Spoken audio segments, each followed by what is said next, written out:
So, i-clear ko lang po yun, Madam Chair, at ang target ng St. Paul, yung representative nila noon, na si PJ Lapay, ay target daw ng St. Paul University Philippines is about 10,000 Chinese students. So, iklaro ko po lang yun, Yes, Madam Chair. Madam Chair, the St. Paul representative is here. May we know again whether you have come back to this room after the executive session? Is he here? Yes, Your Honor. St. Paul. Okay, so now we now hear from the horse mouth. But he's a different guy.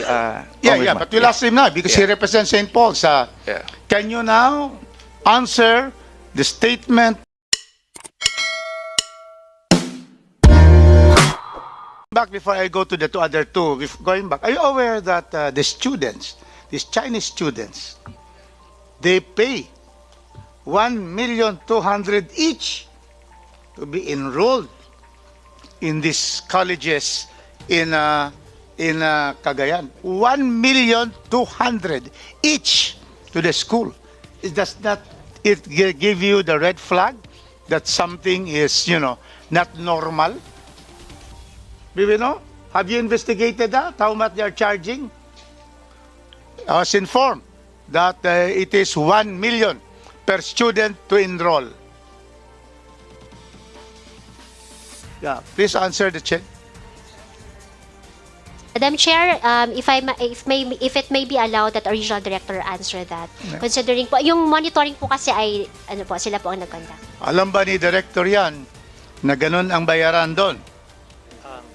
Sir, based on our interview with St. Paul, we asked also the same question, how much do they charge? Please speak louder so that you'll be recorded. Yeah, Yes, to the microphone in front of you. Sir, based on our interview with St. Paul, they informed us that the students pay, I think, $1,000 per semester, per time. So that in it will be, it's a trimester system, so that will be Madam Chair, $3,000 po. if I may, interject ko lang. Permit kay Kong our Rufus. Si RD Marco was present nung nag-meeting kami ng October 5. You heard the statement of the representative ng University of St. Louis claiming na may 1 million na usapan galing sa agent na yun yung binabanggit kanina on our executive session, Madam Chair. Pero ang problema, 1 million paparesibo, 200,000 lang ang actual mahulog o may iwan sa eskwelahan. That was USL. Narinig mo yun, RD. No? Narinig mo yun. Nandun ka kasama si RD ng NICA. And of course, ang St. Paul kasi ngayon, hindi nag-attend sa meeting ko. So, i-manifest ko mamaya yun, Madam Chair. At ang St. Paul, nung sinabi na 1.2 million yung sa St. Paul, he neither denied nor confirmed. But sinasabi niya, at that juncture, Madam Chair, na 4,600 students na nag-enroll since the start ng internalization program ng St. Paul at 1,200 ang existing enrolled nung October 5. So, i-clear ko lang po yun, Madam Chair, at ang target ng St. Paul, yung representative nila noon, na si PJ Lapay, ay target daw ng St. Paul University Philippines is about 10,000 Chinese students. So, iklaro ko po lang yun, Yes, Madam Chair. Madam Chair, the St. Paul representative is here. May we know again whether you have come back to this room after the executive session? Is he here? Yes, Your Honor. St. Paul's. Okay, so now we now hear from the horse mouth. But he's a different guy. Yeah, but we'll ask him now because he represents St. Paul's. Can you now answer the statement of Congressman Lara that your representative in a meeting is stated that for every student, Chinese student, you receive 1.2 million pesos. It's already 4,600 in St. Paul, and you intend to have 10,000 students. Can you answer that? You are under oath. Good afternoon, Madam Chair and Your Honors. I am Jeremy Godofredo Morales. I'm the Director for Internationalization at St. Paul University, Philippines. Number one, I was not the one who attended the meeting, as our good congressman has been saying. So I also would like to say that I was not verified, or I was not asked before numbers were given out. Currently, the numbers of foreign students at St. Paul University, Philippines. Yes, ma'am. Don, you did not take your oath yet? I did, ma'am. He did already. I did. Thank you. So what's the direct answer? Did your school receive 1.2 and only this much is receipted? No, the Your others Honor. went somewhere? Please No, state your answer. No, Your Honor.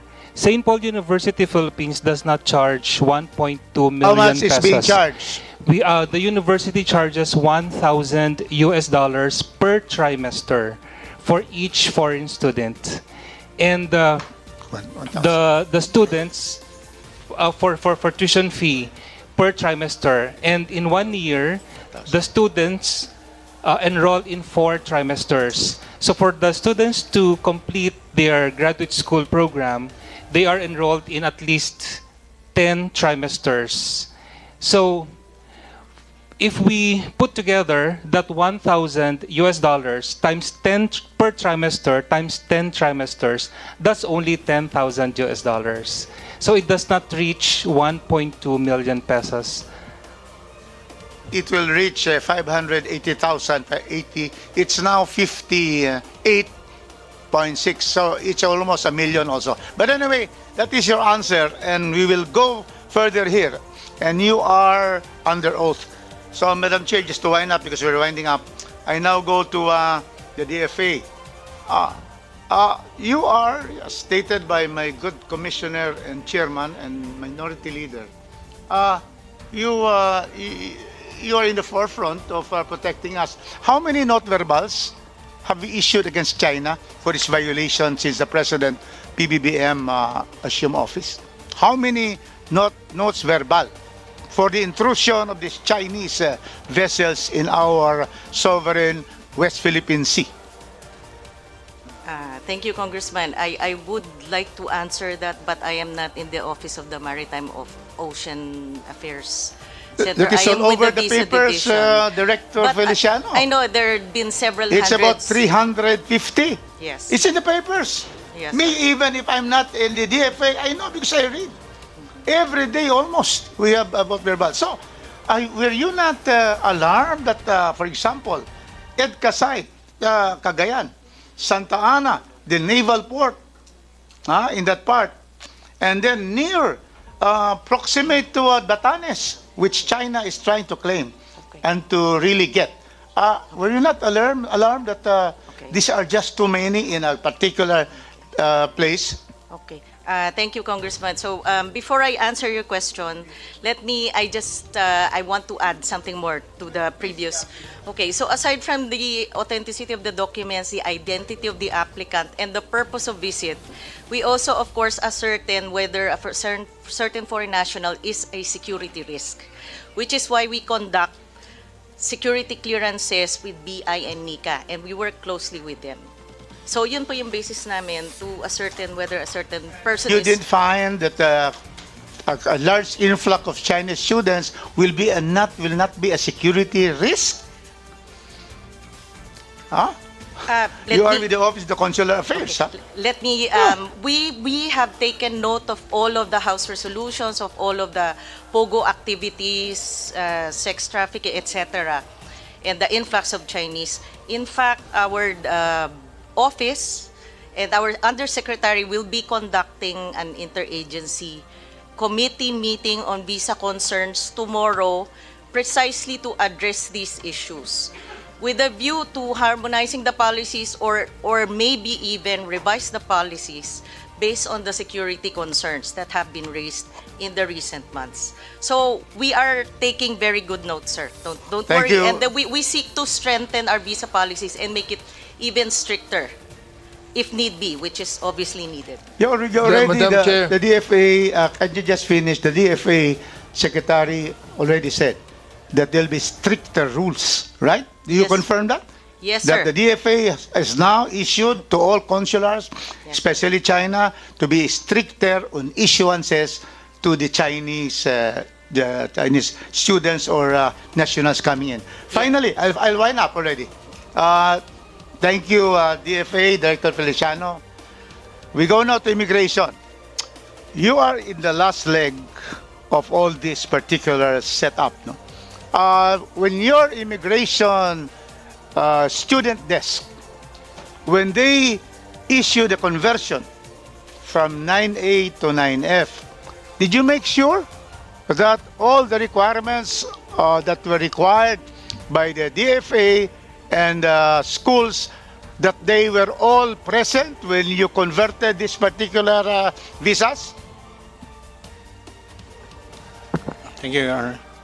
100% we can assure the committee that the student visa section scrutinize and assess the completeness and authenticity of all the supporting documents.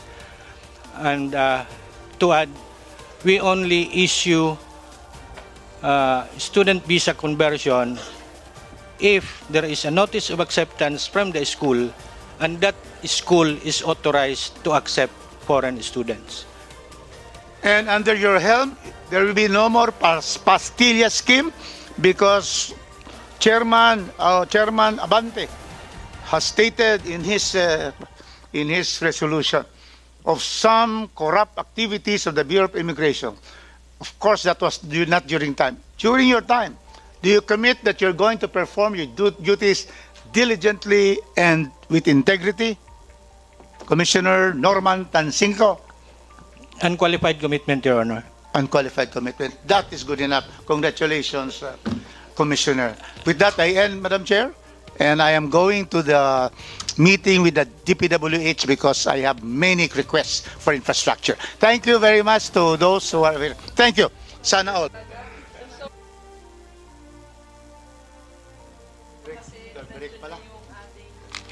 Committee, no, si Chairman Dan Fernandez is already outside. So, Thank you. bilisan lang Thank po you, Madam natin, Chair. Congress- Gusto ko lang ipakita yung procedure for foreign students. Will you please flash that, ma'am, madam?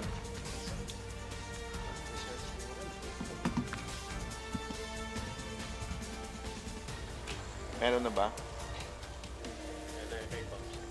Okay. And will you please, okay. This is with regard to the report of the Bureau of Immigration. Meron kayo ritong mode 1 at saka mode 2. Ang mode 1 enters the Philippines using 9F and using 9A. Ang sabi ni Kong Jojo Lara, there are 4,600 Chinese nationals who are in Cagayan. In Cagayan. Sa 4,600 foreign nationals, particularly Chinese nationals, ilan po yung 9F dyan at saka ilan yung 9A dyan?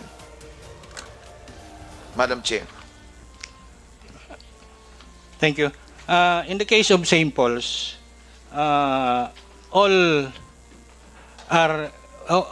foreign students opted for mode 2. So they came in using 9A tourist visa and converted to 9F. And based on our data for St. Paul's University for 2023, 1,464 only applied for conversion and 52 applied for extension. We have no data showing of the 4,600 students.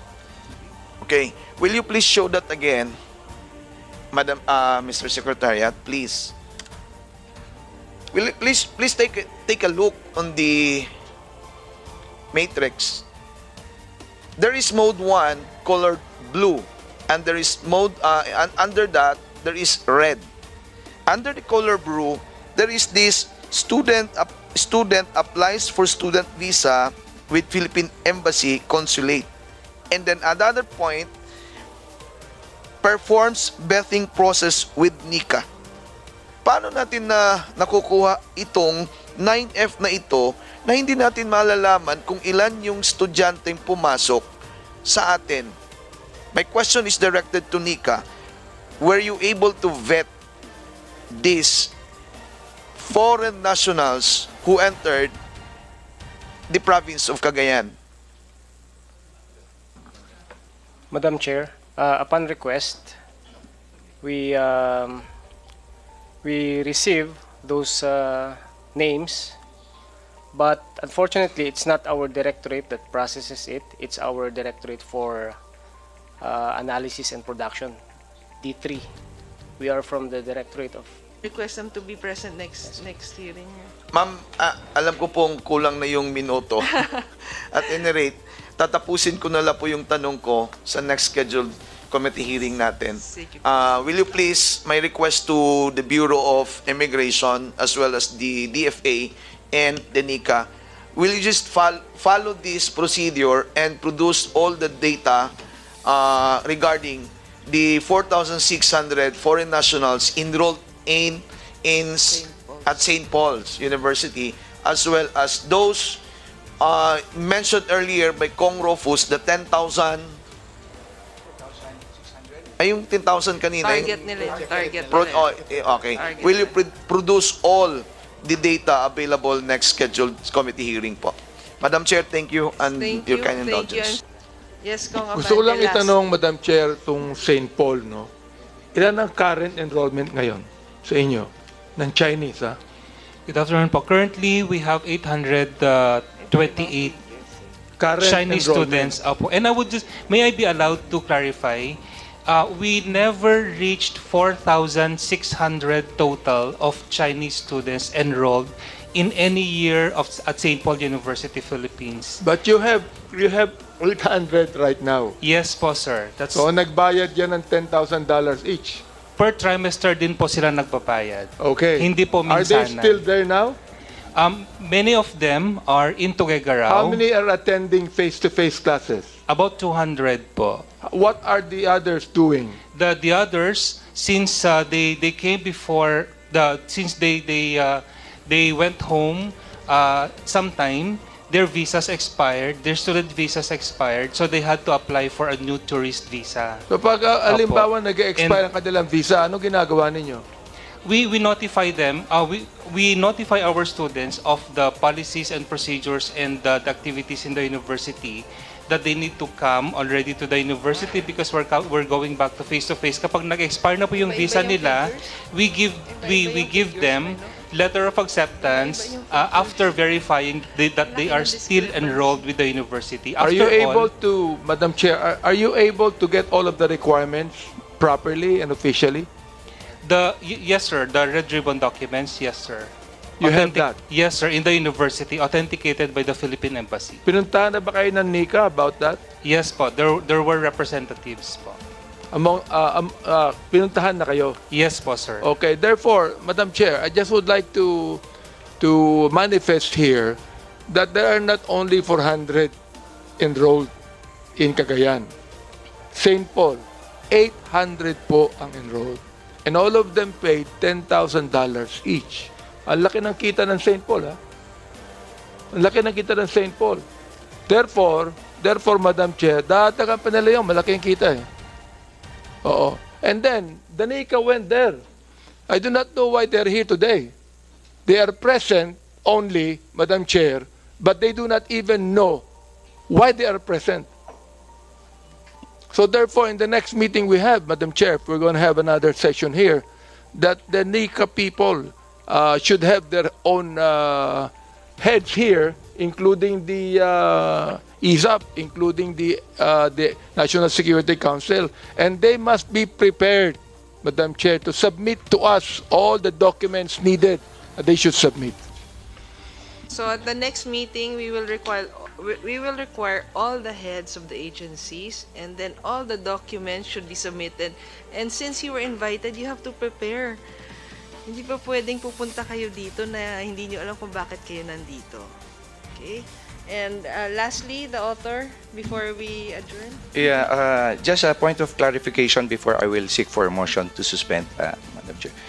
I will reiterate my invitation for the resource person of St. Paul University, Philippines, the guy who we had a meeting with the director of CHED back then, PJ Lapay, because he was the one who gave us the figures. Voluntary po yun, hindi po ko tinatanong yun, sa kanya galing.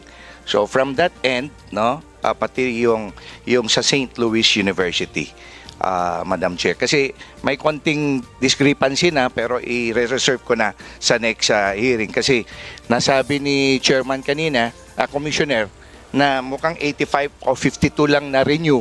Ngayon, 800 plus pala ang Commissioner. Narinig mo siguro yung sinabi ng St. Paul, no? 800 plus ang estudyante nila. How come 52 lang ngayon? Saan nanggaling na yung dokumento na nila? No? So, The 52, Your Honor, is extension, yeah. not conversion, extension. Okay. So, i-verify na lang natin on the next hearing. So, with this, Madam Chair, I move for the suspension of this here. Thank you.